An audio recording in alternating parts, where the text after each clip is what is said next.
Hello guys, mobile phone অতিরিক্ত add আসা বন্ধ করুন খুব সহজে। প্রথমে সেটিংসে চলে যাবেন। সেটিংসে চলে যাওয়ার পর আপনার সেটিংস সার্চ বারে চলে যাবেন। সেটিংস সার্চ বারে চলে যাওয়ার পর আপনার গুগল লিখে সার্চ করবেন।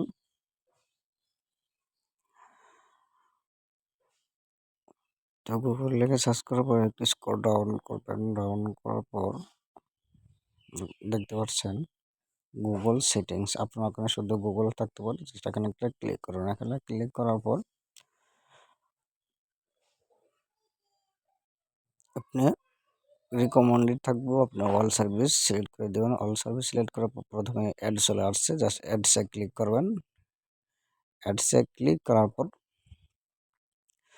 স্ক্রল ডাউন করবেন। স্ক্রল ডাউন করার পর দেখতে পাচ্ছেন ডিলিট অ্যাডভার্টাইজিং আইডি, এখানে একটা ক্লিক করবেন। এখানে ক্লিক করার পর আবার ডিলিট অ্যাডভার্টাইজিং আইডি এখানে ক্লিক করবেন।